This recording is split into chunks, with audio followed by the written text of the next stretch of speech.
today, here today with us, man, we have Jordan Matthews, a remarkable young man, father, husband, NFL receiver, who really distinguished himself as an accomplished Commodore both on and off the field. So hello, Jay Madden, welcome. How we doing, Coach? Appreciate you having me. But Jordan, if you could, just tell us about growing up in Huntsville, Alabama.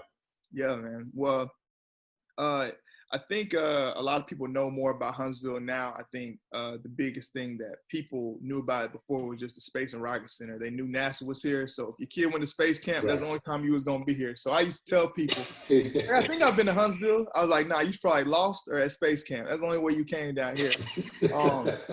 But I love growing up out here, man. I grew up playing soccer. You know, my parents were not big football players. My dad was more of a basketball player. My mom was a track runner. So we always had a basketball in our hands. You know, we were playing baseball, soccer. But we started playing around some of these kids, and me and my brother started getting made fun of. And it was like, yo, this is just what we do. And it's like, nah, this is not what we do down here in Alabama. And so we realized quick, like, how much football mattered in this state.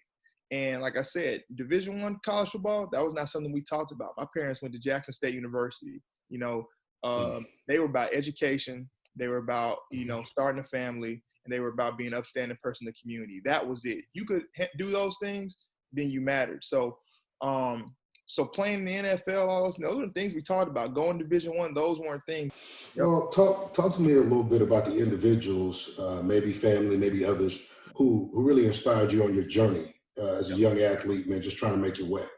Yeah, man. I would say number one, obviously, was my parents. You know, the way my parents always kind of ran things was whatever you were doing at that moment, you had to work to be the best at it. That was it, and so from school, to all, like, out of, like, when we were in summers, like during our summers where other kids were playing, our mom will go get 4 books every single year. I kid you not. She'd get a math book, she'd get reading comprehension, she'd get grammar, and I want to say science. She would go get these books from a store from hell. I don't know where she got these books from.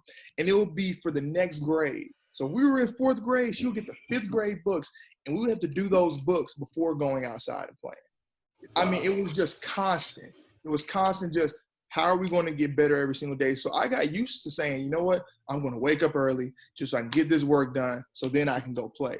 Or when I got home from school, it was like, okay, we're going to get the schoolwork done so then I can finally go outside. And then my dad, he was the coach. You know, they didn't believe in AAU at that time. They thought AAU was a scam. My dad would say, y'all can go to Rod Matthews camp. So Rod Matthews camp was just in the backyard. He would just run me and Justin. Justin was my one-on-one cornerback. And so we would just go one-on-one outside. One would play corner, one would play receiver. Then we go to the basketball court, go one-on-one, 3-point contest.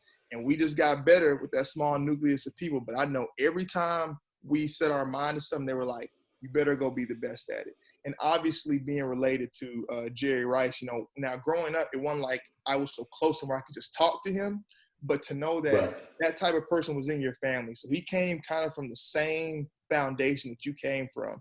He became the best receiver in the NFL. You started thinking, I could do this too, possibly.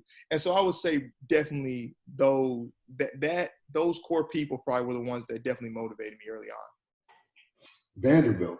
Yeah. Okay. How did Vanderbilt come about? What was that process like? When I was probably about a sophomore, junior, I got a letter from Robbie Caldwell. And it was a handwritten letter from Vanderbilt. Basically, they said, hey, you're playing really well, yada, yada. And then I come home, I say, Mom, look at this.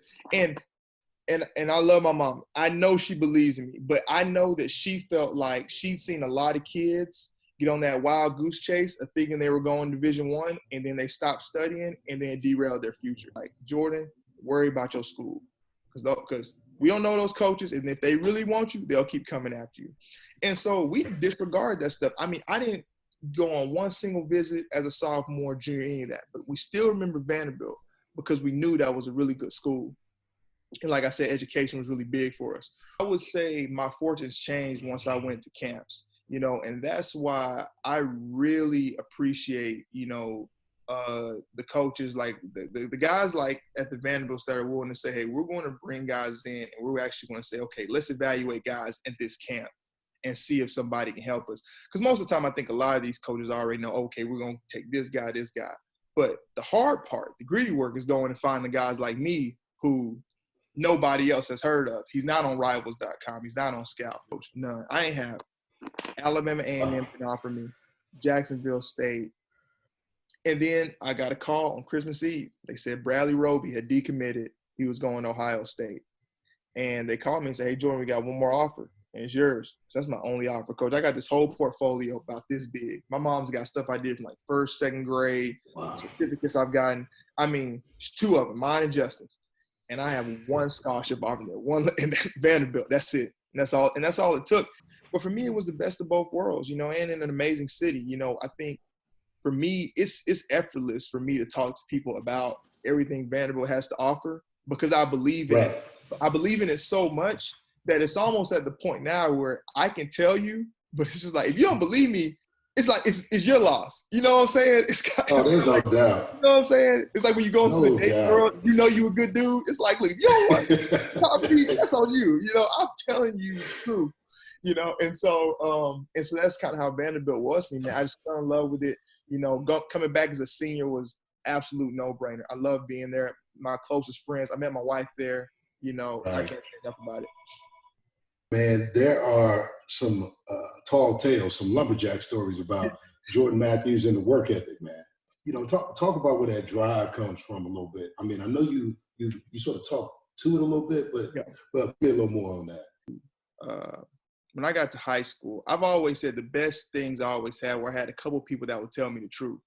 A lot of these really talented dudes, they don't got nobody telling them the truth, Coach. And you know how it is sometimes you get a guy, you're like, dang, I'm going to be the first person that has to tell this guy the real. Nobody else has told him, you're not that good. You're good, but you got to get better. And how hard that is to kind of navigate how to do that. Well, my whole life, I'd had people doing that for me. My mom was that person in academics, right? But my brother was that person in high school. He was like 5'9". So he had to work extra hard to even get to the level of performance that I would get to naturally. So there were certain things that just didn't trick Justin. If I went out and had a touchdown in the game, he was like, you still not working that hard. Like, you got that because you're more athletic, but it's not because you're out here grinding. So he was grinding. And so I started working out with my brother, and that got me better. When I got to Vanderbilt, I noticed kind of this thing holistically with my team and me compared to the rest of the SEC. So I would always tell them, I said, guys, I think the only way we're going to even this gap is we got to put in that much more time. Put that time in. Like, go all out. Because I used to tell people all the time, they're like, oh, Jordan, like, don't put your eggs in one basket. I'm like, no, I'm just going to watch my basket. One of those things where once you start realizing, okay, there's this deficit, okay, that you got to realize, you got to just know yourself and say, hey, if I want to make that up, got to work that much harder, you know, and that's what I realized I had to do, and we did it.